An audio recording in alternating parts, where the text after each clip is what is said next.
omusajja bw'oba weeraliikirira mukyala wo nti waliwo abasobola omutwala gw'oba olina ekizibu. Omusajja agumidde teyeeraliikirira mukazi we.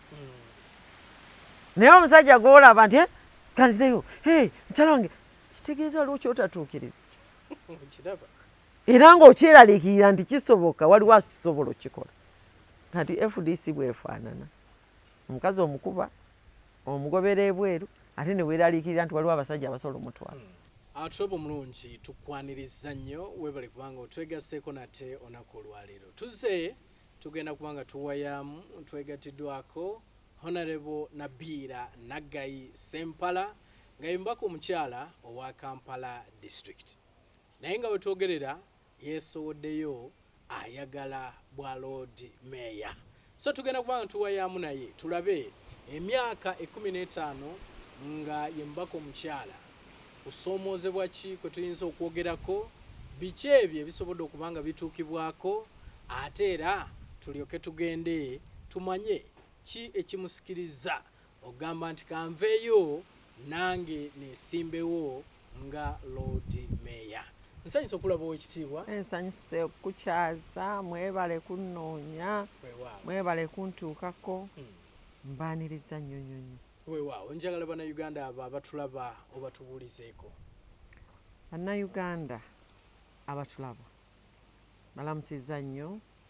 Amannya Naggayi Nabiira Sempala omubaka omukyala owa Kampala alindirira ate okukyusa woofiisi omwaka ogujja. Mbaaniriza nnyo ate muddemu muwulire kiki ekigenda mu maaso na kiki kye tusuubira awo we tulaga. Weewaawo tweyanzizza njagala tutandikire ku myaka gino 15 gitambudde gitya okutwaliza wamu biki ebyo bye wenyumiriza mu myaka gino 15 nga gwe mubaka omukyala owa Kampala? Obukulembeze mulimu era buvunaanyizibwa. Si bwangu naye tewali kyangu mu nsi. Buli ali ku mulimu gwe mu bizinensi ye olugendo lwe bwalukunyumiza era olaba nti nno lubadde lugendo ddala. Kati mbadde mu mulimu guno okusookera ddala nsoomozebwa obwesige. Obwesige bannakampala ne bagenda ne bagamba jangu otukiikirire. Ogusooka ogwokubiri yes n'ogwokusatu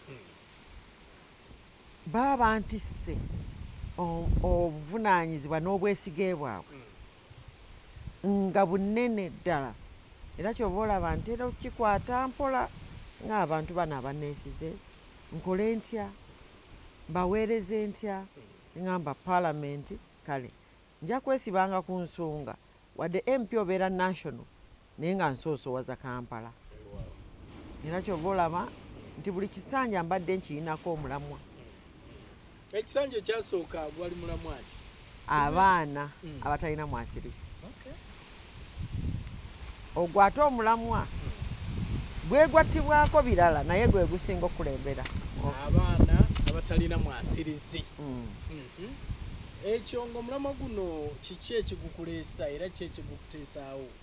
Bwe najja mu Kampala nasanga ba street kids nga bangi era mujjukira nti no nakikolako waliwo n'olunaku lwe baagamba nti Honorable Winikiza okubako omukyala yali atudde n'asindika akaana akawere ne katukaako bagende ku luguudo bakola ng'akaana kalwadde kalina temperature.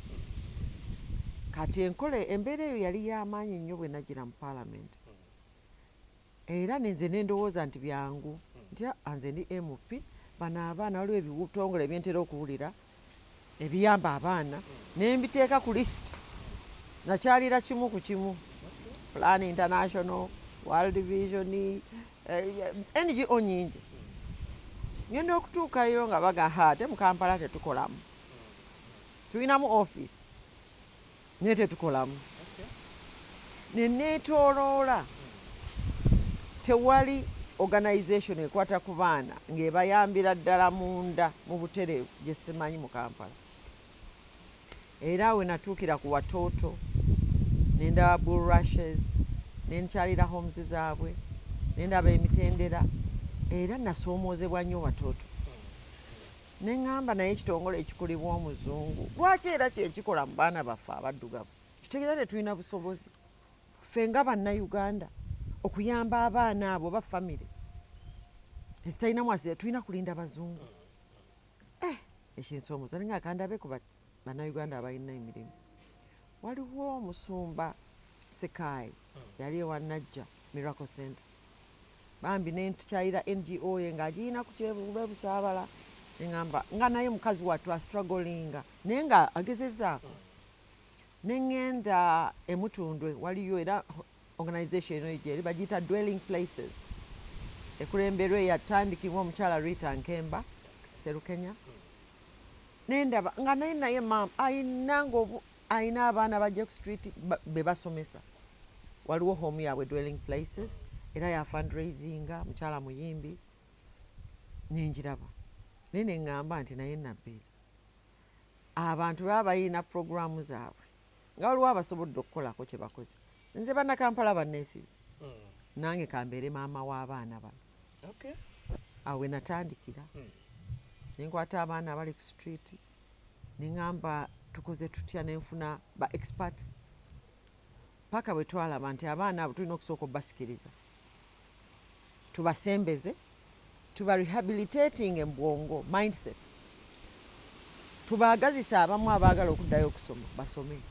So mukyose endowooza yes nasooka nempangisa awantu naye renti nefuuka nzibu ate kino ate abaana bw'obaleeta abaana abo balina emize ate ffe ku kizimbe kyaffe baneiba bacomplaininze paka we nagamba nkoze ntya awo we nafuna ekifo emakindi nengenda mu bbanka nenfuna mortgage nenkiteekawo neŋŋamba kati kanfune ebivuga piano eŋŋoma nfune ne batrainer abasobola okujja abaana abo babasangewo nze nga nkuli mu parliament nga naye abaana bano balina ebibaokupayinga kati nga bwe tufuna ba expert boogere nabo kati kiki osobola okuva kunuusa amafuta osobola okuva ku buveera nga tubajjamu embeera eyo nti bw'osula nga tokira abamu ne tubateeka kyobula. That's why nvudde mabega nga nyina partnership ne Butabika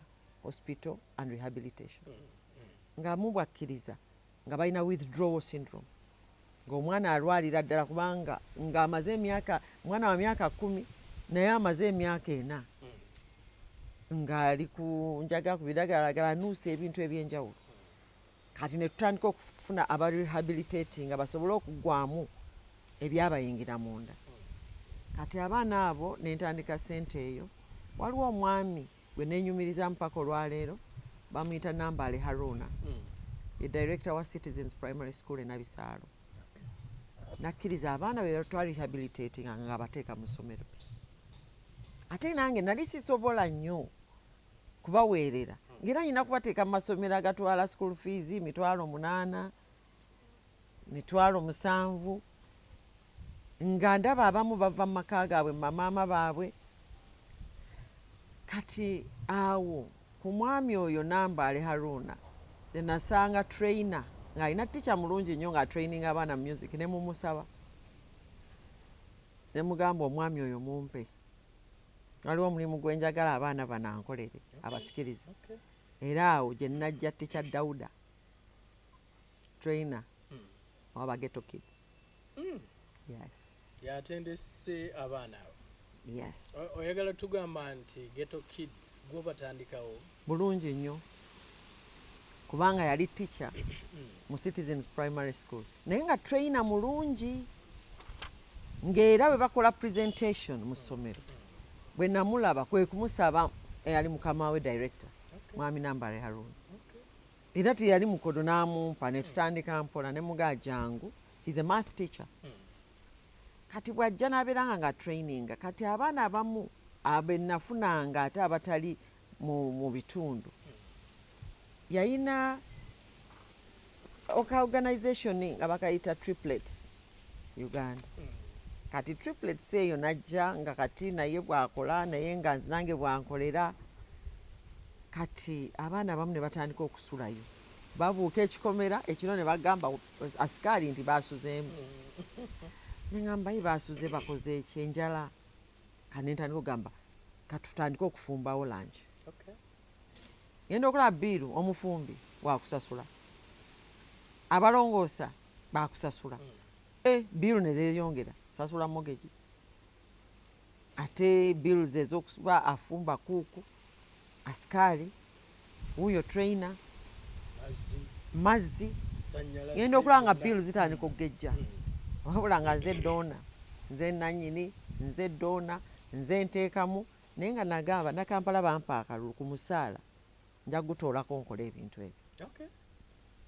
Kati bwe ntandika bill bwe zaayitirira ne ŋŋamba naye compound ekifo kino nkifunye nga kinene, lwaki sisalako kapaati ne nkola kindergarten ennungi, abaana abo basasule bills zino nsobole ozigabana nabo. Abaana bano abazze okusoma mu. Yes, emisana.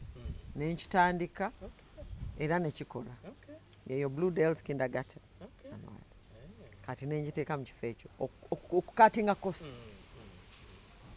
Era bwe twali tutaddewo waliwo up to P3 naye mu biseera ebyo trainer nga naye nyina omusasula nga ssente sirawenzeja ne mugamba jangu okole emirimu ebiri, osomese math, bw'omala ovuge ne vaani yeeno gundi nsobole okukasusa ezo zikola ki. Yavuga akavaani k'abaana abajja okusoma.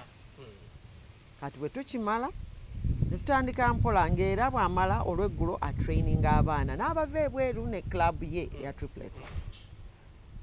Kati bwe kyagendanga kikula abaana abo ne tubanga ntandise obba marketinga. Tibannange abalinayo ka birthday party, leeta abaana bano bajje babayimbiremu babaziniremu tufune sente ezisupplementinga. Kati bwe batyo bwe batandika okugenda ng'oluusi ku weekend batandise obayita bavuga vaani ne bagenda waliwo ka opening mu bifo ebyenjawulo. Era mu 2011 abandaba ennyo natambuliranga n'obwana bwa Nabiira nga bunkolera campaign. Kati era mu 2011 nga mmaze okuyitamu napangisa Kenzo oyo ku celebrations, naye olw'okuba teyajja na bandi ye obwo obwana bwaliwo. Yes, omanyi bannayuganda tukkirize okunnyonnyola oluusi ekintu gye kiva. Bannayuganda ne baba pulezidenti tebaagala kulaga nti waliwo eyakola ekintu. In fact bannayuganda basinga balowooza nti triplets oba baana ba Kenzo. Era babayita na ba Kenzo. No, lwakuba 2013 baazinira ku luyimba lwa City Alos ne lukagenda viral ng'ate oluyimba lwa Kenzo naye bo nga baluziniddeko. Kati eyo connection okubeera nti no bagamba wano bakwa City Alos kati nga ne Kenzo bwagenda banga obwana buli obwazina kati nga bujja. Kati story eyo bwetyo bwe ki background yayo. Naye bwe namala kati teacher Dawula kyolaba bamuyita manager teacher. Manager teacher. Natandika okubanga afunye bantu abaagala shows n'asalawo agende afuuke nze siziyiza muntu. Era n'atandika okugenda n'abeera nga kati agenze mu professional music industry. Naye nze organization neesigalawo. Era okyagiramu omukono. Omuntu bw'abanga obadde okola naye n'asalawo agende independent. Omuta aba akuze naye. Yes. So that's what happened. So omulamu ogusooka gwe wajja nagwo gwali abaana batalina mwasirizi. Then omulundi ogwokubiri ojja naki? Mu kisanja ekyo era nennyongerako ekisooka okuyamba abakyala. Nasanga abakyala bandaajanira tetulina bye tukola. Ne ntandikawo projects eya skills training. Era nsuubira ne gavumenti yagijja ku nze. Eya skilling. Bwe natandika mu kisanja ekyo nasomesa nnyo candle making. Actually ne trainer. Nafuna trainer gwe natwala e Nairobi. Nayiga. N'akomawo na training aba trainer wano. Ne batalaaga Kampala. Twasomesa kanda abantu abasukka 6,000 mu kisanja ekyo. Nokola liquid soap. Era nenyumiriza nti abamu entandikwa ne bizinensi zaabwe zatandikira ku programu eyo. Okay. Kwegamba abantu abawo obukugu Yes. ne batandikawo emirimu gyabwe. Yes. Okay. Tulina obutiba tugenze katwe tuyiyizza obutiba biki nga group wemala lwati situgiwa akatiba wali tubagaba bagule. Okay. Era mu 2011 Amelia Kyambadde nga yakafuuka MP and Minister of Trade namutuukirira namugamba muyambeeko abakyala balina bye basobola okukola naye nga biva ebweru ne bivuganya ate bye bakola. Leka gavumenti eveeyo ekigambo kya bubu. Bubu. By Uganda. Yes, Amelia Kyambadde. It was a conversation between me and her. Okay. Ne mugamba naye mugaane tufuneyo nga mu encouraginga abali mu kikuubo abakyala bano groups n'abavubuka ebintu bino bye bakoze nga sabbuuni w'amazzi mufune brand nze sifaayo omuntu anakkiriza okubibasuubulako muteeke emisolo ku ebyo ebiva ebweru bisobola okukolera naŋŋamba nti eno liberalized economy osobola kiwa muntu omu buli muntu yenna Ah. asobola ki nti tebasobola kugaana biva bweru ti omuntu ddembe lyo bijjayo awo bubu yali tennajja Okay. nga nze ngisaba 2011 nkuwulira kati bwe mba ne ŋŋamba okwesigama gavumenti ku bantu bano ŋŋamba kinzitooweredde abantu batraininze ne banoonya katale ogezeako kugamba minisita ya trade bambi mukole akatale wano abantu bakole. Kisanja ekyokubiri nakola nnyo n'abavubuka youth mipiira era talent development mu music abantu abagenda mu arts and crafts okubagatta ku linkages gye basobola okutunda ebintu byabwe. Era mwalaba nti nze nasooka okukola tournament eya Kampala yonna tekolebwangako nga ttiimu ziva mu buli division kyekyatambulira mu kaapu era n'ensuubiza abavubuka. tugiyita tutya Eyo yali Nabira Cup. yes Nabila Kampala Regional Tournament. Okay. Bwe njikola ttiimu zonna ez'abavubuka ezaparticipatinga Katwe United yasinga naye naakulabye yali yamaanyi waliwo ttiimu nosiliipu kati abavubuka ne mbagamba timumpa akalulu mu kisanja ekijja ŋŋenda kusoosowaza omupiira ogwo. Olwo oli mu kyakubiri. Ndi mu kyakubiri. Basaba ekyokusatu. Yes. Kye kino. Era mu kino olaba Soka Academy nagisaba abantu n'entuukiriza abavubuka ne mbagamba njagala nve mu bukulembeze bwa Kampala nga waliyo nga bw'olaba abaana ba Ghetto Kids be bafuuka international njagala waakiri nzijayo mwana omu ne baba babiri ne bagenda professional mu Europe. Last year nakyaza assistant wa recruitment oba scout owa Crystal Palace Jaljame najja n'akyalawa. Waliwo omwami bamuyita Sace Holmes abali ku mutimbagano munoonye erinnya eri Sace Holmes ayina organization gye bayita Mentivity yasamba ku mupiira era training omupiira. Ayina club gye bayita North London Football Club. Jarrett naye wadde scout wa Crystal Palace ayina club e London gye bayita Tigers Football Club. Nabaleeta last year baali wano era ne bajja ne tulaunchinga academy. Era tulina programs ezibadde zitambula naye through the organization of Arms Around Africa Foundation badde balina okubeera mu September nga bakomyewo okukola camp n'okujja with extra people to scout. Era twadde tugenda kutegeka ggala ey'abaana betuorganizing ne COVID ffenna tutadde mu lockdown. Scouting abo abalina talent oba abalina talent mu club ezanjawulo mu Kampala. Mwagala mutwale ku baana ku international. Yes. Mu music nakikola ati njaja kikola mu mupiira. Ekisanja ekyokubiri kyo watunula mupiira gokka. Saatunulira mupiira. Nali nnyo ne mu kuzimba abavubuka mu byobufuzi. Nze nali behind FDC Students Union. nenkola n'abaana nga mbagamba mujje mwenyigire mu bukulembeze era bakansala abasinga bali ku City Hall aba FDC naba recruitinga mu kisanje woba recruiting yes kati nakola nnyo okuzimba abavubuka mu byobufuzi n'okusikiriza talent mu mupiira nsobole okubaako kyenkolera ekyo nakigusa FDC yayina bakansala babiri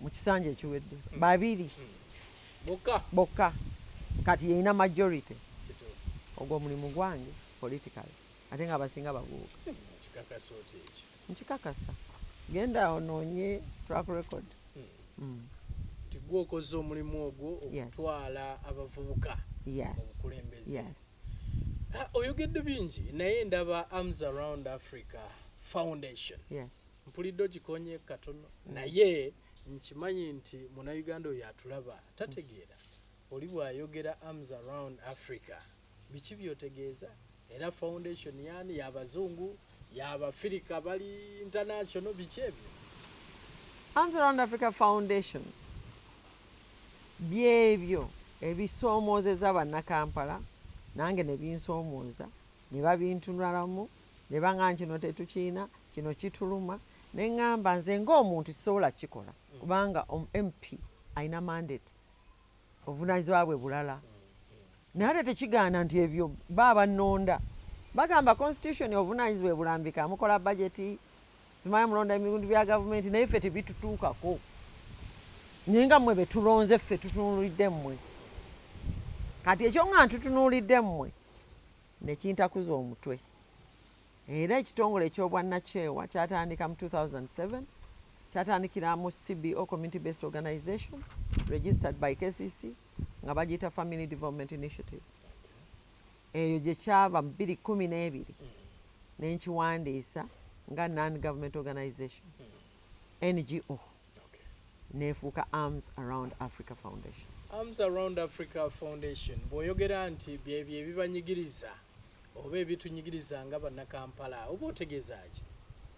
Ebyetaago eby'obuntu abantu badde bantunuzaamu nga okuweerera abaana eyo y'ensonga esinga okuluma abakyala mu Kampala abavubuka ebbula ly'emirimu ekyo kye kinsoomozezza nga buli nnaku waliwo akiŋŋamba. Number 3 okuyigiriza okutandikawo obulimu obusingiza buli lunaku n'ekyo kibadde kinsoomooza. Ekirala wabaddewo mindset problem nga abantu abasinga bagwamu essuubi tekisoboka ekyo kati ekitegeeza tubadde tuddaabulula esteem self esteem y'abaana abavubuka tetugamba kisoboka kino ate n'okubaagazisa emirimu egibadde ginyoomebwa era mu kukola ebintu ebyo ebimu mu kitongole ekya Arms Around Africa Foundation bana lisaagala ebyobufuzi biremese emirimu egirina okukolebwa. That's why ffe tuli ba area ya government nti nga parliament naye that's why wabaawo akawaayiro akagamba non-government organization naye ng'ekola ebintu byebimu bye bandisabye gavumenti. Kati kyova olaba nti ekitongole ekyo nakitandika 2007 ne kyeyubula 2012 nenkiteeka ku level eri international. That's why nze mu vision yakyo nagamba kijja kubuutikira Africa naye nga kisinzidde wano Kampala. So kibuutikidde Africa tuli mu nsi nnya Uganda nga ye headquarter tulina Mali naye lwakuba nti page yakyo eri mu Lufalansa abatuwuliriza Mali ne Cameroon erina French and watuli era speaking. Ekinyamba okukola ekyo nti ndi multilingual njogera Olufalansa njogera Olujamani. Ye degree yange esooka sebo. Ya Lufalansa ya Lujamani. Yes, c'est français, je parle français, I speak French. Njogera Olujamani because at that level your skill wadde degree yange esooka gye ngiina bannakampala erina okutambulako nemulisaako ebweru ne baako byekola. nzikiriza katono nnyo njogereko awo ate ku Lufalansa. Ojja otya ogamba nti degree yange ngikole mu French tugambe and German translation. Wasomera mu nsi zogera French oba Nasomera Germany. Okay. My university, my first degree. Era bwe nkomawo omulimu gwange after university gwali mu Air France. Okay. Ngachi. Nga air hostess akawala akalungi akali awo. Wali air hostess. Yes. Okay. Naye nga njogera French is a prerequisite okubeera nga okola mu company eyonyonyi y'Abafaransa. Wow. Njagala tugende ku nsonga kuba oyogedde bingi, ekisanja ekisooka, ekisanja ekyokubiri, then tuzze mu kisanja ekyokusatu era osoosowaza ebyemizannyo bino okutwaliza buli kimu kyazingiddwako, buli kisuubizo, buli kye nagamba ku bantu neneeyamanja byonna kati byakoleddwa. Kusomoozebwa ki kw'osanze mu myaka gino 15 ng'oli omubaka akiikirira obukulembeze bwali bwa bigambo, bubadde bwa bigambo nnyo obw'e Kampala nga tewali bikolebwa. Okw'okusoomoozebwa kunkoze bubi n'otuula mu bakyanaga Honorable Nabiira twakwesiga munnange gw'oli mukyala tuyiyize. Ekigambo ekyo kibadde kinsoomooza ng'era nkomawo n'ensula nze nga ntunula. That's why lwaki ogamba nti kiri mu bigambo mu bikolwa kigaaniddewa? Abakulembeze abasinga enjawulo wakati wo nabo teriiwo. Babeera ku TV buli lunaku ne weebuuza nti Kisubi naye MP ne bakyaziza ba MP oba bonna bannamawulire tewakyali distinguish. Ddi lwe bakola kubanga gw'oli mu kukola gw'oli ku mulimu. Naye nze nange singa nsiiba ku TV ne radio January to January ddi lwenfuna ebiseera ebigenda n'enkola. So twogedde nnyo okusinga okukola. Yes. Nze naturally siri mwogezi nnyo okujjawo nga nyina kyenjogere. Abantu that's why babeera sho lwaki bagamba tetukulaba. Ndi mukozi okusinga. Ndi mukozi okusinga okwogera. Kwekusoomooza kwensinze okusanga. Abantu baagala buli kaseera mbe nga njogera ati kati omulimu gwo gulina Kisubi. Nange nzija nkola ogugwo.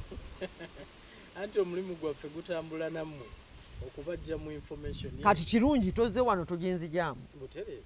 Naye byonzijamu era binyumira abalabi. Baga nti ekitegeeza abakulembeze basobola okukola ebintu ng'ebyo. Era mu kulubirira okukolera abannakampala ndi Rotarian, remember Rotary Club Kampala Munyonyo, kubanga Rotary Club ekola emirimu mingi nnyo mu community. Kati era Rotary Club njenyumirizaamu nti bingi bye tutuuseeko mu community. Tulina gundi project yaffe mu Kisenego Ebbunga ya water tukola sanitation. Tulina program enalubudde, tulina classroom block.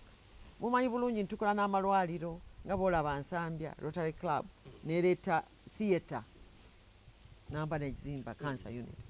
Kati egy'emirimu ngirimu.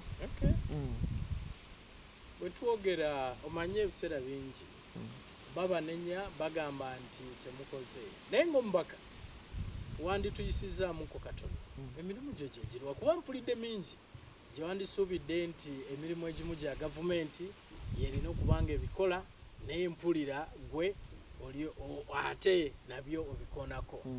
Biki mwe bye muteekeddwa okubanga mukola ng'omubaka? Kubanga nzize neewuwo ndaba wa ambulance oli ayinza okwebuuza n'agamba ate omubaka wa palamenti ambulance yaki yandibadde ku ddwaliro ffe tumanyi gavumenti yerina okubanga eziteekayo. Omubaka amasimu gaffe buli kintu ekiruma omuntu ali e Kampala oba oli awo essimu nekkubirwa. Honorable omwana agudde ku booda yanguwa biki tuweerezeeyo ku ssente bamututte naye afudde kati omulambo gwakutwala muki. Kati ebyo tebiwandiikiddwa era abantu abeesiba mu ssemateeka baba bagyekwekamu babagamba tubagamba gye muli naye ffe tugenda mu ddwaliro ne tufiirayo. tugwa ku accident ne tufiira mu kabangali katunatambuzanga kitabo mukirabe constitution yino nti mukiraba baŋŋamba nti nze njisa budget era nagiyisa banaye munveeko nze nyina kola police munveeko nze ebyange biri mu parliament kati abantu batutunuulira so ebyamwe byandibadde mu parliament Yes. naye mwesanga nga mukoze yes ebyo bye mutateekeddwa kukola Yes. olw'okuba abantu bali mu bwetaavu. yes naye kyekituyigiriza n'okugamba omukulembeze alina okuba nga amanyi okuloobinga alina okuba nga amanyi okukola emikwano alina okuba nga asobola ocreatinga something out of nothing. Okay. That's why nkugamba nti organization gye natandika Arms Around Africa Foundation is a partnership based organization. Okay. Tukola nnyo ne ba partners. Ebintu ebisinga si ffe tubikola. Kyobala owulidde aba Crystal Palace, aba Main TVT, Rotary Club of Edmonton, Riverview, Canada ye yatuwa ambulance. Nga ne partneringa ne Rotary Club of Kampala Munyonyo ne Arms Around Africa Foundation. Kati omukulembeze bye bitutwala mu ofiisi ekitali mu budget nga tebannakituusaako ate abantu tebajja kubeerawo balinde emyaka 10 paka budget weerituuka ekibakolere ng'ate gwe naawe bakuwadde omukisa okubalingiriza sekanyolya gwe muwanvu oba oli awo n'ogamba kaŋŋende e London nze okutambula kwonna kwe nkoze kubadde kwa kusaka mikwano. So emyaka 15 nga Honorable Nabiru mbaka omukyalo wa Kampala ogyenyumirizaamu. Kati for education support kati currently tuina International Rotary Fund grant ya $10,000 egya dola egyo nagilobinga nga ntambudde ne bagamba conservation kubanga Uganda nno bagyenyumirizaamu bwogera n'ogyogerera obulungi ebweru feemu ku nsi 3 ezikyasigaza ebizike mountain gorillas era mountain gorillas ezisinga okuleeta ssente za tourism bw'oba olina woteeri abantu bayitamu kye basinga okujja e Uganda ne bwe nagenda ne bagamba tusobodde tutya okuyamba Uganda gorillas ezo zisigaleyo abazungu mikwano gyange ne ba fundraising sente kati through the Rotary International Foundation abavubuka 3 omu w'e Rwanda omu w'e Uganda omulala w'e Congo bagenda kusomera Makerere for a masters in conservation through me and Arms Around Africa Foundation. Kati ebyo ebintu ebimu nkola ebiri national naye olw'okuba nti sisobola kugamba nti abaana abo abagundi kuba nsinze na vetinze baana abalina okugenda abaana bakola application naye ne babayisaamu era covid ono simanyi tubadde tulinda admissions kubanga admissions Makerere nzigale naye already ekyo ye program ey'omwaka guno nga ngenda mu kalulu sizifunye nti nno cash na bira nzifunye naye nazirobinga zijje ziyambe eggwanga lyange ate sente ne zijja mu Kampala e Makerere zigenda kusasula ku balekitara ba supervisor ku lwange. Okay. Honorable Nabiru njagala kujjayo eno ku nsonga eno tugende ku nsonga y'ekisanja kino kyoyagala okujja nga Lord Mayor we njagala ogenda awo tulabe bw'ogenda okubanga okitambuza lwaki weesowoddeyo n'ogamba nti kanzije nnyimirirewo nga Lord Mayor. Bwe guba mulimu gwe ng'ali awaka nze ndi mukozi agenda mu tawuni ne bampa lisiti ey'oggula abasajja mukitegeera ka lisiti nga bakaddusa emisinde bakakutuusaako tataamu agenda mutwalire lisiti eno bino tebiriiwo kati ndi muntu oyo nga MP budget bakansala ku divisioni bameya ba divisioni bakola budget process kati budget process eyo bweyitamu budget za division zijja ku City Hall netuula neteeka sente z'abakyala sente z'abavubuka sente za kola kino zino za nguudo zino za kuyonja zino ki ne bankwasa budget eyo ku parliament papapa yeno listi ye Kampala nze nenkola ku listi eyo netwogera ne committee of national economy tuli mu budget committee ne bayisaamu committee of presidential affairs ne bayisaamu bajeti ya Kampala, lisiti nejja n'ebiguliddwa, lisiti nejja ate ejja mu ssente ziizo. Omulimu gwange gubadde gwa kuteeka ssente ku City Hall, naye abazitemaatema n'oziteeka mu nkola balala Lord Mayor ne kanso ye. Naye olw'okuba ndi MP, bwe mpita mu bakyala groups, honorable ssente tuyambe, teeka mu kibiina kyaffe ssente, tuteekemu ssente, abavubuka tulina ekibiina kyaffe, teekamu ssente. Kati nensigala nga nsoomoozebwa. Nagukoze ogw'okuleetera ssente z'abakyala. Nayo zibatuusaako. Si nze, ogwo omulimu baaguwa mulala, Lord Mayor. Naye enkola yange nze sisojja muntu ali mu ofiisi ye, era sikikoze. Neŋŋamba munnange ogwo omulimu si gwe nasaba. Leka eyagusaba akole mu mirembe. Nga simuliiko simusojja, ndabe by'anaakola. Kyova olaba nti time bwetuuse ng'ekisanja kyaggwawo. Neŋŋamba akankisabe ekifo ekyo. Ngende nkikole kubanga ebikolebwa, ebintu ebiteekebwamu, ebizibu by'abakyala, ebizibu by'abavubuka bintuukako, naye ate nga n'abaddemu abadde aga nti ofiisi terina buyinza, terina makulu. Nze ne ŋŋamba kaŋŋende, bwe ziba zibadde nti nno tewali makulu, ssente z'akameeza tezimala, nze ndi mukyala, abakyala otetenkanya 5,000 n'ojjula emmere ne beewuunya, omusajja ne bakwasa, maybe kye kibadde kimutawaanya. Abasajja bazibulwalira nnyo okumanya okutemaatema essente entono. Tusobola okuwaayo naye okutemaatema kubeera kuzibu. Yes. Bw'oyogera bw'otyo ku nsonga eno eya bwa Lord Mayor, kubanga ddala tulaba emyaka 15 ng'oli mubaka, kati oyagala otwale, by the way simanyi oba oyagala kutwala ekisanja kimu kyokka oba oyagala otwale bingi bannakampala bye banaaba bakwesize. Awo wali watya? Nze nsuubira okusooka kwa byonna kuyingira mu ofiisi eyo, bannakampala balabe enjawulo. Enjawulo wakati w'ababaddewo naawe ayingidde. Ate n'abakyala tetugesesebwangako ku kifo ekyo. Bagezeseeko ku mukyala bammala. Bannakampala mbasaba ku mulundi guno mugezese ku mukyala mu ofiisi y'obwa Lord Mayor. Ate tulabe oba enkola enaakyuka, ne wabaawo essanyu n'akaseko ku matama gamu. Olwasookedde eddala lwennyini okuba nti oyagala ogende ku ntebe eno ey'obwa Lord Mayor, simanyi bw'ogenda kubanga obutuukako kubanga twakulabye ng'ozizzaayo empapula zo mu kibiina kyo ky'ovaamu ne bagaana. So how prepared are you nti ddala onaatuuka kweyengedde nga n'entandikwa yennyini erabika nga yabaddemu ebigulumu bingi? Kisooka obwa Lord Mayor si busaba kibiina, mbusaba bannakampala. Okay. Era nasoose kubanga nkonsultinze bannakampala, era mbagaamulaba mutya. Bwe nkoze bwe nti nga ndi MP, watya nga ndi honorable kituufu. Ennajja nankumbi nabadde nkimyayo uniform.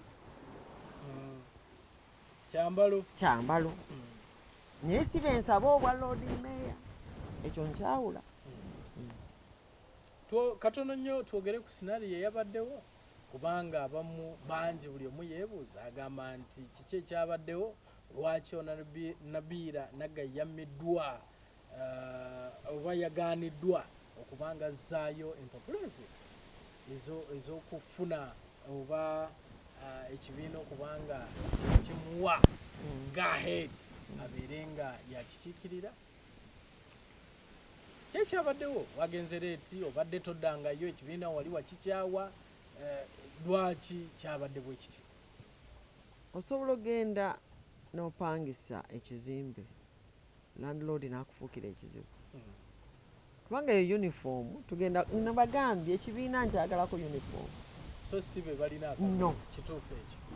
Kati uniform bagambye era mbadde eribeeramu empirigo 2011 nalwanira tiketi eyo, gwe nawangula ate pate neemuwagira wamwangula mu kamyufu yes pate ne muwagira ne kusuula anti baalaga akuyita eno nedda twabeeranga ku kadaala ke kamu ne bagamba ayina bendera yaffe ne tulina n'ono abalonzi musalewo yes abalonzi ne basalawo kyovola nkugamba nti pate yange obukulembeze bwange bubadde bugisoomuuza maybe pate y'aboogezi si bakozi nze ndi mukozi siri mwogezi era ndwawo era abantu abasinga muga honorable kiki njagala mbeere nga njogera ebintu ebyamakulu byenkoze ebisoboka ate bwemba oluusi na training ya bubi taata wange Dr. Kabuye retired taata wange omulungi nti simanyi kulimba ate bannabyabufuzi bagamba honorable kiyige ne bagamba bwe ndituuka awo ndisiibula ebyobufuzi one kubanga oluusi amazima genjogera gafuula bannanga uncomfortable neŋŋamba owaaye sizze kubeera nga nze wabeerawo omwana oluusi batuvuma olugambo nti owaaye byonaaba ati ayogera bw'atyo onalwawo no kyovula nti mundaba oluusi nkola withdraw ne bannange babe n'emirembe mu bye bakola kuba nsinze katonda waabwe sinze nabatonda ate sinze nabateekamu enkola gye bakolamu ebintu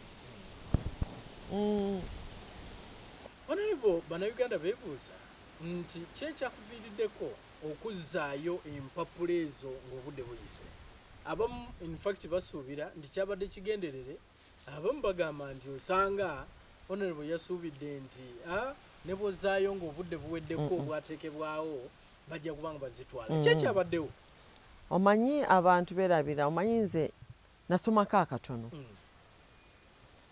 mbabuulidde nti my first degree yali muki translation eyokubiri eri mu public administration ndi mukugu mu political party administration mu government administration yeyo public administration ebizingira wamu so kansooke ntangaaze bannayuganda abalaba ti ekibiina ky'ebyobufuzi omulimu gwakyo kusimbawo bantu ku kifo okuva ku LC1 paka waggulu era akawaayiro akamu akaggazaawo ebibiina nti ekibiina bwe kiba nga kigamba nti ffe tulekeddaawo okusimbawo abantu kiggalawo ne kidissolving ekibiina ky'ebyobufuzi kiina recruitment process kitandikira wansi abantu ne batandika okukola sub county oba division committees district executive committees DEC ne bwe kityo paka ku NEC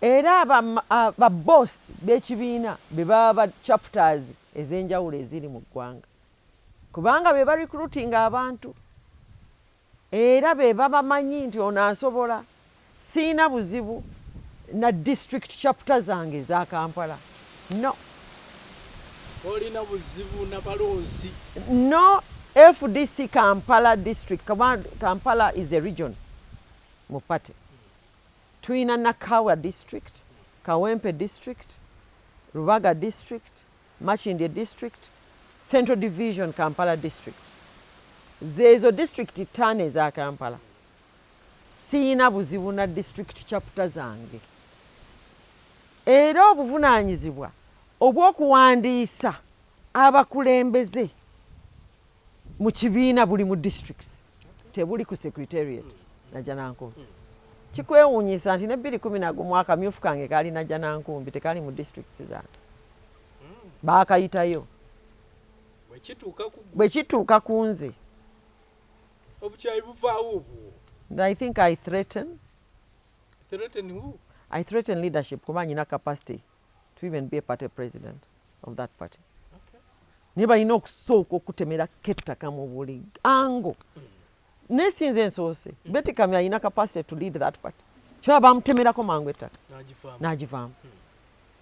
Alaso the first secretary general omukyala eyakunga tteeso yonna n'aleeta ba MP 6 ne bagamba bano abakazi nga tebazanyi oyo naye kati tali mu pate ali mu ANT yes yennyini general muntu kumu ku ba founding people mu pate naye yagambye nti ekibi kigwana wala engeri gye baabadde bamusojja so saagala tulowooze eno tugifuule FDC na Bira issue no issue eringa eri FDC na Bira issue bw'oba ng'ogamba nti gwe buli lw'otuuka okwesimbawo ebipapula by'olina okujja mu district mu divisions ate bo bagamba nti ogende ku headquarters oba kiri nti ku headquarters totera gendayo y'ensonga lwaki baagala bakulabeko physically nga bakuwa empapula zino. Nze ndi mukazi wa mirembe ekiŋŋaanye okubeera nga ŋŋende najja nankumbi naddala gino emyaka 5 waliwo enkola ey'abavubuka be bateekawo tulina gundi emabega ekizimbe kyalimu printary emabega abavubuka eyo babaleeta babagulira enjaga babakolaki bafuuse kanga baana golowooza kiri nomo mu kizimbe yes kwefdc yes kyeva bw'olaba footage nagenda bulungi nga tewali buzibu nenyingira mu conference hall tuba tuli awo n'owulira amaloboozi ag'abavubuka kati nga babayimbudde kuba kubayimbula kyengola mulumbe ne bajja ne batandika okukola akavuyo eyo embeera olowooza waliwo omuntu ow'obuvunaanyizibwa nabeera nsobola okubeera awaka wange wonsanze nyina emirembe tewali mbenkulu nze ŋŋendewo bantu bwe banvuma oba oyingira ne bakuwereekereza abavubuka be bawadde enjaga babayimbula eggugwe so ensonga lwaki totera genda FDC fakiti abamuwulira bagamba nti n'ekisanja ekiwedde nti na Bira abantu baali bamukyayi naye neyeekukuutiriza ku retired Kanokiza Besigye oluvannyuma n'alondebwa kuba MP 9 mu Kampala FDC einako Nakawa einako Makindye East ne Kawempe South nange lwaki ebifo biri ebirala ebitaano si byabwe oba ekitutsumuluzo kitambula butambuzi olowooza tetwasimbawo balala mu bifo birala lwaki abalala ekisumuluzo ne Dr. Besigye tekyabawanguza nze ndowooza okwandamininga ba candidate political party ebanga ttiimu ya mupiira striker ateeba nti bwakwata ku penalty kyova penalty eteeka ku bunkenke ng'omanyi kyekitegeeza okukwasa omuntu omupiira penalty n'emulema ekyo kyekireetera abantu pressure n'amaziga abantu bakaaba kubanga tewali muntu ayagala kuluzinga naye ofunye striker na Bira omukwasa omupiira n'omanye yeeyina kuyingira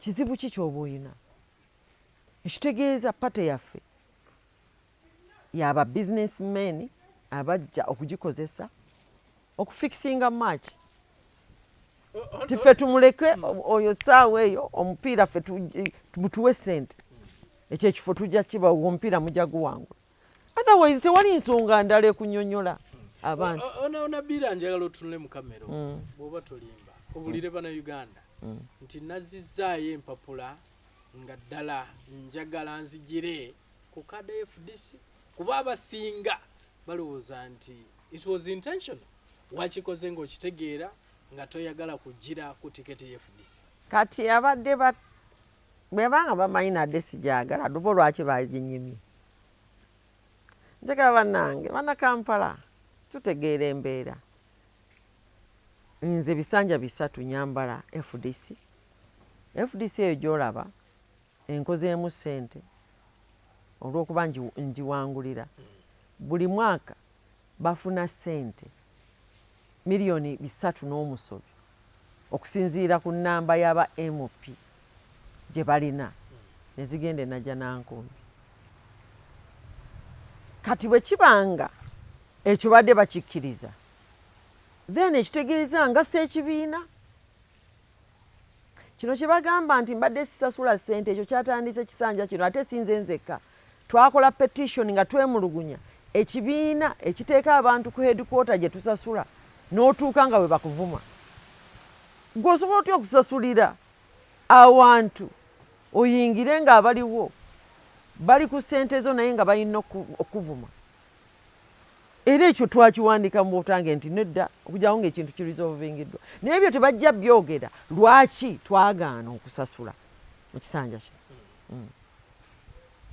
FDC ng'ekibiina okyakyetaaga? Nakugambye ne mu 2006 nasooka kuba candidate ku bwa Women MP okufuuka candidate wa FDC kyajja luvannyuma. So banoonya nze baali tebayinaawo muntu. So kyagyetaaga togyetaaga? Nze neetaaga bannakamba. Sawa ng'ogenda mu bwa Lord Mayor. Abantu babo bakulaba onalebo baagala kumanya FDC nga party bona Biira Naggayi akyagyetaaga oba takyagyetaaga. Buno bulinga bufumbo. Abantu oluusi bwe bakugoba mu bufumbo oba tobadde tokyabwetaaga. Okufiirwa si kusula ku malaalo. Bwe banga ddala batuuse ku level eyo ekasukira ebintu eyagala okutyoboola okuswaza Secretary General Mulamba yaŋŋambye lwaki tofa ninda nfe olwa uniform abannonda bali bweru bannakampala be baditamininga oba ngenda ku ofiisi y'obwa Lord Mayor ne CFDC. Kyala twogere waliwo ensonga endala enkulu ennyo ng'ojja mu bwa Lord Mayor buno mu kifo kino okutwaliza wamu ate era nakyo kibadde kyogerwa y'ensonga y'okukyusa mu ssemateeka Article 120B eyo bwe yatuuka bajogeddeko ebigambo bingi naddala ku sayidi yo nti Honorable Biira yaliwa tetwamulabako nga tulonda kubanga abamu basuubira osanga akaluluko kaali k'amaanyi nnyo okusalawo n'okumanya wa gy'ogwa togikwatako oba kugikwatako. Honorable Biira nnyonnyola bannayuganda bongere okumanya nti nze saagikwatako olw'okuba saali wano oba naaligikutteko naye kyali bwe kiti ne bwe kiti. Abasinga mu FDC mpulira nnyo nga bakunenya ku nsonga eyo nti tewalabirikako ku nnaku olwo. Ekisooka olunaku nga luliko date endaalike ne bagamba nti olunaku gundi nsalesale olwo lulala. Olunaku olulonda togikwatako terwali lulaalike nti lwali luwandikiddwa nga lumyuliddwa. No. Nti olwaleero tujja kulonda. Yes. Mujjukira bulungi nti nali musaale wano sijjukira mukyala mu Buganda yali ku front mu kulwana. Twali n'omukyala Osege, twali n'omukyala obwa Aru County North, twali n'omukyala owa UPC bonna b'engulu be basobola struggle ey'okugenda si ba bigambo ne wano mu Buganda physical. Nze siri mukyala nti mbeera wabweru nga waliwo embeera erumbi.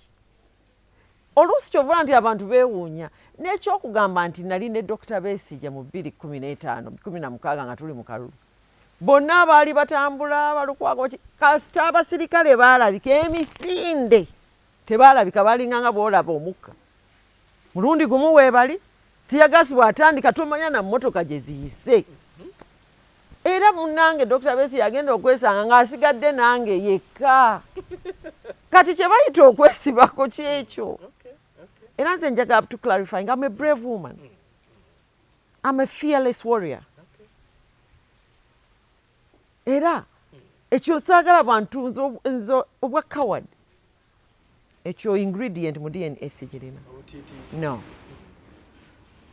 I can name singa si kukuuma kitiibwa ky'abannange nabyeko abantu abakamira mu buvaani nga batutwala nga tuli mu okutukwaka nga musajja n'omutunuulira n'ogamba waawo nagamba bano be bawera ali bakwata ni mukabya musaayi ebyo byangu okwogera paka ng'olutalo lutuuse ndabye bannange newe mbawulira nga mbalaba boogeza amaanyi ninga singa oba ntambula ne kamera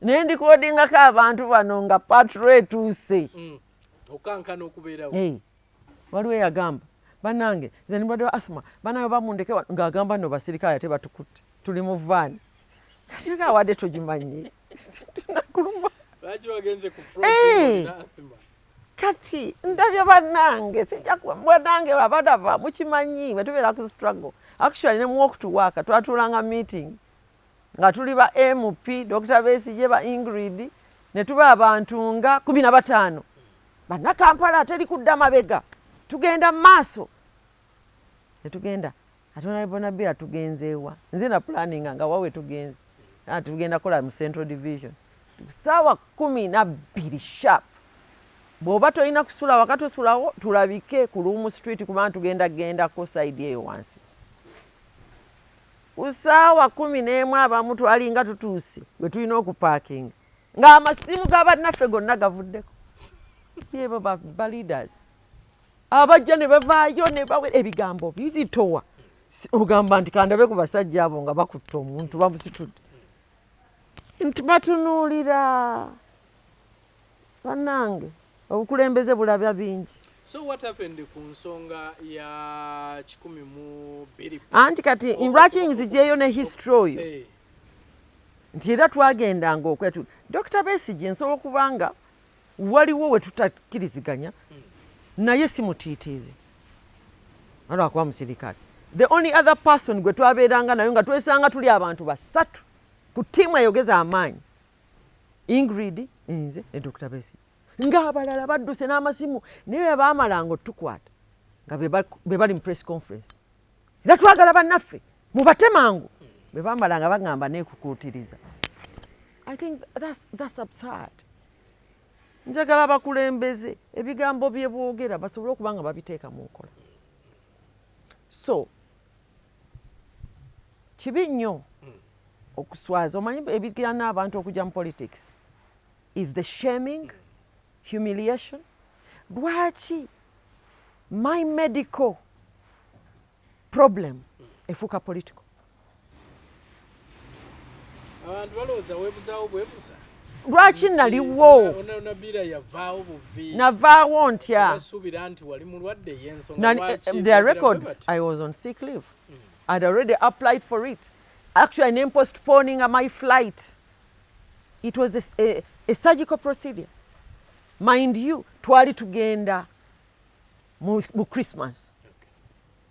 Nga my appointment nagipushinga from November. Nenji pushinga surgeons bw'oba ogenda ku bookinga. Siri bw'ogenda mu ddwaliro nti osanga nti ogamba munongoose. No. Okola appointment. So nakola appointment nenji pushinga wabula ndi on email ndi ku specialist paka bwe byali nti about closing. The last day of operation was 22nd December that month. Nenva wano nga my flight I have to leave on the 21st. That was the day. Yes. I could not push, otherwise I would have missed it. And it would have required the appointment, and my situation was I needed that surgery. So omuntu politicizing my medical obulwadde bwange. I think that's how low we sink because of politics. So okulonda kwagenda maaso nga toli mu ggwanga. No. Naye nga nalinda na postponing or travel nsobola okulonda naye era okulonda tekwali fixed. Singa nategeera tulonda nalowooza okusooka tulonda oba 15 oba tulonda 18 nga buli nnaku bapostponinga. Ojjukira ne sayidi eri yali etwetegekera nga bagamba bano beetegese nnyo twongezeeyo. Njagala kumanya singa wali wakulonda wandibadde olonda in favor of who? Waligambye nti tugikwateko, wandigambye tetugikwatako. I was struggling. I would have said tugikwatako because omuntu atali ku front nga tulwana ku issue ngezo nga teyakubwa ku kikonde teyasitulwako. Yes. Oyogera otya nti nno ate akalulu obululu ke kazitowa. nze ngamba tubeere b'amazima politics owa Kamuje tumulekere awo. Mwalimu issue ya consultations kubanga tujjukira bulungi nti mwaweebwa ssente okusobola okulaba nga mwebuuza ku balonzi.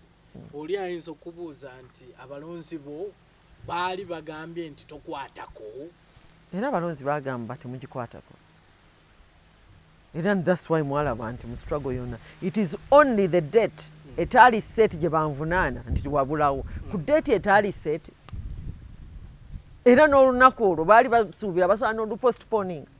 Nyina wendaga, nyina appointment, it is medical. Lwaki abantu baagala otwewozesa? I'm a citizen of this country. Nange bwe mba nonze mba neerondera.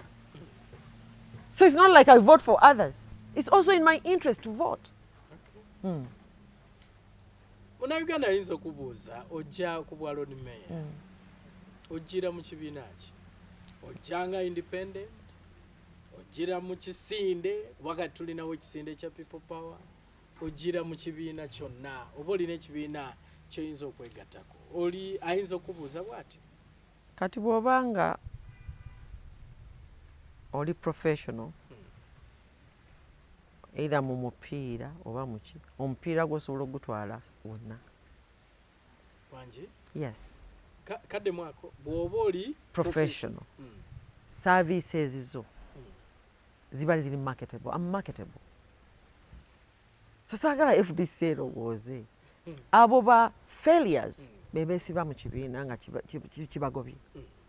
Naye n'okugumiikiriza enkola ya FDC emyaka gino gyonna kubadde kugumya banna Kampala nti I'm consistent and I'll serve you. N'abanzirira bategeere nti abakyala we are consistent. Kubanga ekibadde bakituvuma nti abakyala bakyukakyuka. But even men, they are the ones who have done a lot of changing. Yes. So ensonga eno ey'obwalooti oli marketable osobola okuggira wonna nga nze kuba nze nsaba akalulu.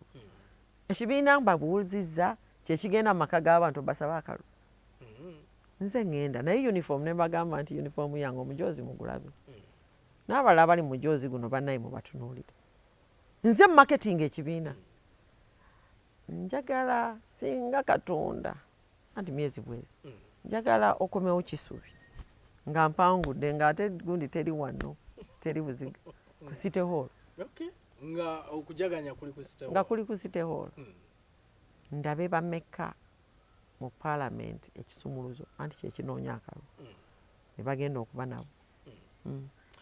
Waliwo olugambo ku oluyitiŋŋana nti Honorable Nabiira ali likely okujjira mu people power. Olulala lugamba nti Honorable Nabiira ali likely okujjira mu kibiina ky'NRM. Muno Uganda oyo atulaba nandyagadde obeereko nekyomugamba ku nsonga ezo. Abatulaba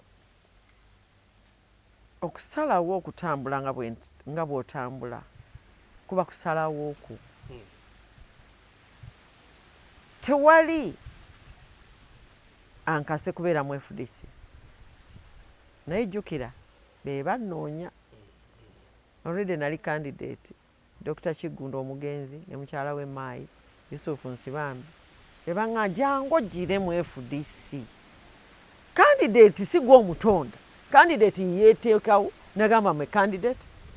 Market netandika okugamba company oba political party neeramuza jangu wano. Nakkiriza olw'okuba nali ndowooza kibiina kipya tujja kizimba ffenna. Era kyekimpangaliza mu FDC. Naye bwe buba bufumbo tebubadde bwangu.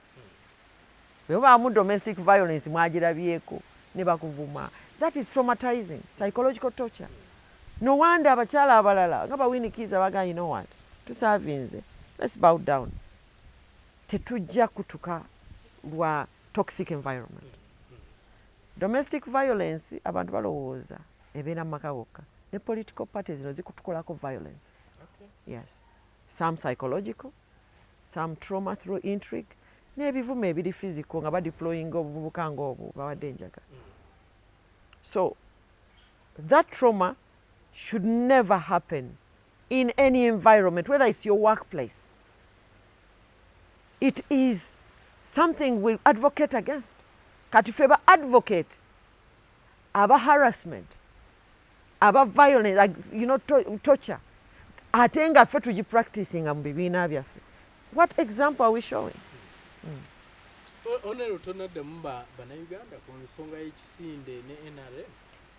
Kambabuulidde nze nkugambye okutuuka wano ba MP bannange bangi abasoomozeddwa ne babawo. Olugambo weeruli nti Honorable alamuza nze ekisinde oba NRM. namuza oba bannamuza. Awe simanyi. Kati kankubuulire buli bwoba lwaki abantu bakyogera nze era nkiddamu. Omusajja bw'oba weeraliikirira mukyala wo nti waliwo abasobola omutwala gw'oba olina ekizibu. Omusajja aggumidde teyeeraliikirira mukazi we. Naye omusajja gw'olaba nti kanzireyo mukyala wange kitegeeza waliwo kyotatuukiriza. Era ng'okyeraliikirira nti kisoboka waliwo akisobola okukikola. Kati FDC bwefaanana. Omukazi omukuba omugobera ebweru ate ne weeraliikirira nti waliwo abasajja abasobola omutwala. Mundeke ekirungi bannakampala balinganga abako. Bw'oba ofumbirwa bakugamba okuŋŋaanyiza abantu bangi. Era bw'oba oyagala okwawukana osooka kuyita abantu bano bonna n'obabuulira nti nno oyawukanye. Ekitegeeza bagamba gumiikiriza. Ekyo nkikoze. Wabaddeyo bwe nkomawo ne mbuya bannakampala munaye bankoze kino. Guma. Ffe tujja kuwa akalulu. Guma. Era ngumye. Naye Secretary General w'ekibiina kya FDC okuŋŋamba nti mulwadde wandifiiriddeyo. Bannange bannakampala. N'asooka kola mulambo. Banne banda baafa tebaddanga. Nina abaana nange nyina omusaayi. Se bwe kituuse ku by'okufa n'okumpereekereza. Maybe kyekiseera. Ntaasa obulamu bwange. Nviira abantu abalina obukaawa obutuukaawo. Weewaawo, njagala tugendeko ku nsonga y'abeesimbyewo gw'otulaga uniqueness gy'olina okwawukana ku balala abeesimbyewo okubanga so far abaakeesowolayo nga balaga obwagazi. Twogera ku gwe, twogera ku Jose Chameleon oba Joseph Mayanja, twogera ku Alhaji Nassa Ntege Sebagala, oyo naye avuddeyo. Eriyo ab'NRM, eriyo Mwami Sebana Kizito gyali eyo ate oli omugenzi. Eriyo ne Bagadioba anajja awo nawo tukyawulira.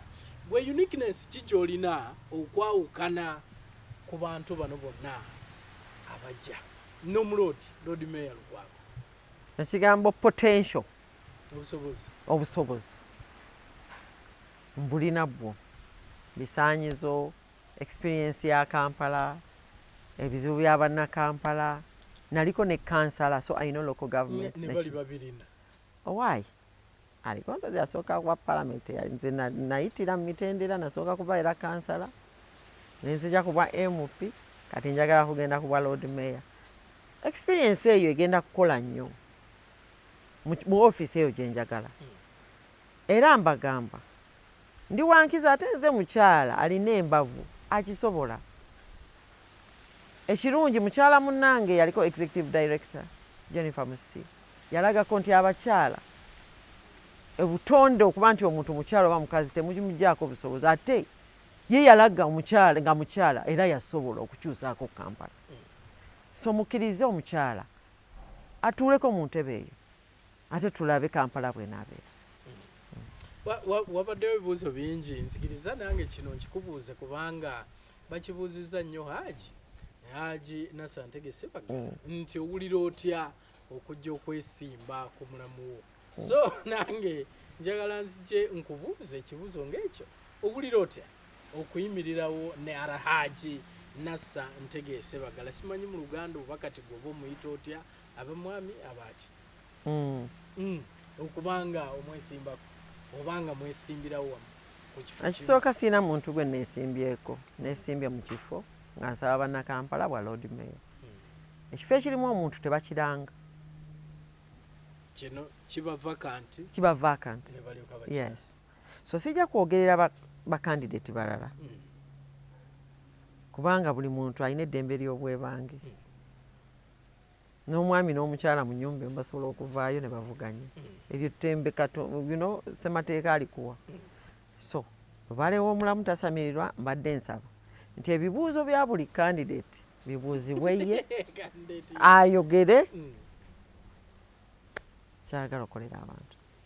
Era ekibuuzo ekirala ekize ennyo nti mwabalimu ensonga ya famire ya Ssebaggala nti kiki kye mwagaza omuloodi kiki bukyayi kyobwo bwe mulina ate kirina akakwate nze nkugambye kwagala okulaba nga omuloodi ava mu ntebe. Nze kisooka kwa byonna obukulembeze bwange nkiika ne ba MP 8 njagala MP omu aveeyo agambe Honorable Nabiira emyaka gy'abadde omukulembeze atusozze atusojjeza nyina teamwork spirit ate nzikiriza nti omuntu ogwo guba mukisa gwe ofiisi ye nze muleka nyina ba division mayor 5 ne Lord Mayor yennyini kabe naye first mayor nga ndi MP agisebaga administration yasaba kifo ekyo nze ntunuulira nze kye nasaba naye ekiŋŋambisizza nti maybe nkyuse nina aba councillors council yonna gye nkulembera nina aba councillors ba LC3 nga 205 naye bonna bali mu office mu Kampala gye nsifuga naye buuzaako omu ku bo nti Honorable Nabiira omwinako kizibu ki bwe mba nsobodde okukola emyaka 15 n'abakulembeze mu Kampala nga tebayinaako nsonga kutandikira ku LC1 ntwala ne mu zooni yange nze ndowooza obukulembeze bwange mbwawula ate ngezaako nnyo okukola teamwork. So nze nsaba nti ekigambo kyonna ekyogerwa ku Nabiira nti waliwo omuntu gwasongamu olutwe ku bukulembeze ne office yasaba ekyo kiba kikonjere. Njala tusembyeyo akantu kamu kokka Honorable Nabiira abamu bakulabanga nti ekiro obeera wa NRM nti emisana obeera wa FDC. Njala tusembyeyo akantu ako ng'onnyonnyola bannayuganda abo nti ensonga eri bweti. Omuganda agamba enkuba ekulyokanga n'etonnya ne tulaba emyoyo bwe gyenkanya enkuba ensiisira bwe zenkanya emyoyo. Nze sikolangako na gavumenti ya NRM naye bonna abasinga mu pate yange ya FDC bakolera ddala ne NRM okumala ebbanga ddene mu bifo ebinene. So ku bo nange ani wa NRM. Number 2 nze okubeera nga mbadde propaganda anteekebwako nze waliwo time nga Maama Mabira mu Kampala ayogeranga ye mutuukivu ennyo naye kati minisita wa NRM nze siri 2016 ne baleeta candidate ono ow'ekitiibwa ono ye opposition yennyini kati minisita era yakutte kaadi ya NRM. Nze ndowooza ebbanga limaze okunejjeereza bwe kaba katwa mu politics bagamba nti bakusiiga akatwa bwe kaba katwa kagwamu dda obusagwa tekakyakola. Wewa watrapo mulungi njagala komaawo naye nga nkomekereza njagala obuulire bannayuganda abo batulaba naddala ku kifo kino kye tugendako by'obasuubiza singa ddala oba oyiseemu. Bannakampala kubanga be ba stakeholders be balonze be balina okunteeka mu ntebe eyo be balina okusalawo mbagamba nti kisoboka Kampala okuddamu essuubi. Nze ndeese essuubi hope mu office ey'obwa Lord Mayor. Ndeese activity based leadership ne team spirit ne network ne collaboration between the technical wing and the political wing. Collaboration at all levels of leadership. Ate ne ministers abali mu Kampala because they are mandated, it's constitutional. Tekigenda kuba kizibu kyange. Nja kukola ogwange gwe mbasabye nabo bakole egyabwe gye baweereddwa. Mumpe akalulu muddemu. Bannakampala temusobola kubeera mukungubaga buli ssaawa. Woowe kino bwe kiti bannange temuli kooti. Mulonda abakulembeze kubawa ssuubi, kubakyusiza mbeera, kukola ebintu ebisoboka kubanga ffe tukola naye ebisigadde bya Katonda. Munneesige ku ky'obuntu n'ebirala tubikwase Katonda. Atrabo mulungi tetujja sukka waawo. Njagala okubebaza mwenna abasobodde okubanga mutulaba olunaku olwaleero. Ate ka neebaze Honorable Nabiira Naggayi Ssempala gwe tukyalidde naye n'abanga atubuulira ensonga ezo zonna z'owulidde olunaku olwaleero. Maama weebale, tukwebaza. Tuziba kuyita na Maama Kampala. Maama Kampala. Weewaawo. Muleke ngende mufumbiro. Weewaawo ogende ofumbe. Weewaawo tweyanzizza tweyanzege. Tuddingane nate omulundi omulala. Mubeere bulungi.